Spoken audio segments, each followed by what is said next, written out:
But no marks for achievement for our next father, who committed his dadliest sin back in 2006.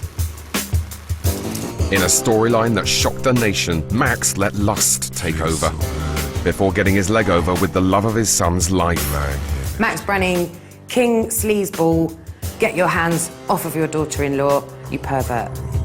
I think he's just a bit of a horny devil, really. I think Max Branning definitely for lust. My son's girlfriend.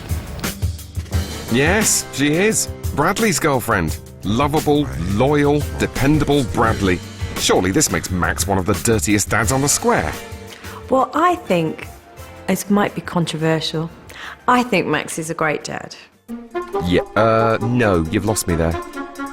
There's no way we'd want to watch Max forever if he didn't have redeeming qualities. You know, he's a really well-rounded character.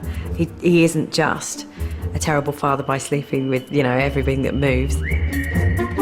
He loves bringing home the money, bringing home the bread, and making sure everyone's safe, and he's cuddly with his girls, and he's there for Oscar, and, you know, he loves being a dad, and he's good at being a dad in all the very fundamental ways.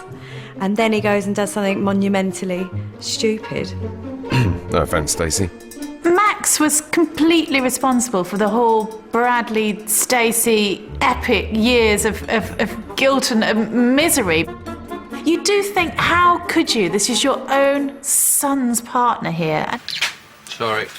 And he just couldn't resist it. Me and Bradley were fine until you came along. Yeah, well, I've done nothing but be nice to the boy. Making him see what a worthless little tart I am. Ain't true. I've encouraged him, yeah. To look elsewhere. Poor little Bradley. It obviously does make Max the worst dad ever, doesn't it? God, am I turning into Tanya or something? I feel like I'm forgiving him everything. It's unforgivable.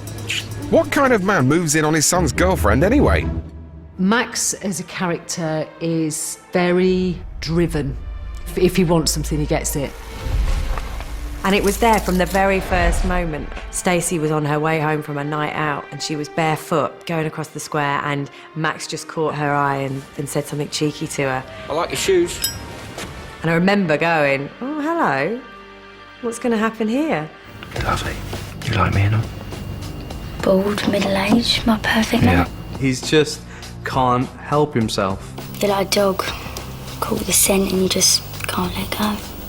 There is a big hole and it looks too good to avoid. Just have to walk straight into that trap. He just can't resist it. You know, if there's a pretty woman in front of him, he just can't say no. He's a dog. Our family's a sitting round a Vic, you know. Your mum. Your wife. I don't know if his first instinct is to put himself before his children, but I think he accidentally does. Bradley's dad. I'm married. Twice her age. I find that appealing. Oh, it was awful. And things are about to get a whole lot worse as nearly 14 million viewers tuned in to watch when Max's dadly sin was revealed. The whole family was sitting there for Christmas to watch the Queen's speech. And instead we got a video of Max and Stacey. Choice.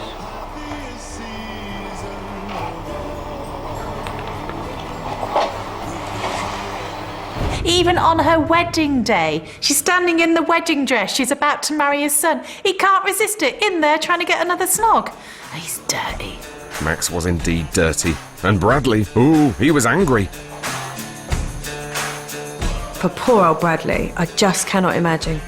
Because he thought his world was rosy, that the whole future is bright, and he's sitting there with a stupid paper hat on, watching his dad, snog his wife. It's a joke.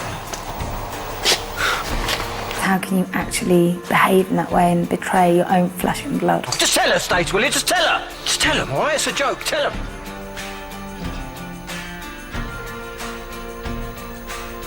Sorry. Max didn't have long to deal with it before Bradley threw him into the Christmas tree, as I recall. I'll kill you. I'll kill you, Dad. Come back. Stay back. Come on. Get up. Daddy, just leave. Hands up there. What was he thinking? Yes, he is a bad father. Would anybody want to be Max? I certainly wouldn't want to be Max. To live with that cluster of lies.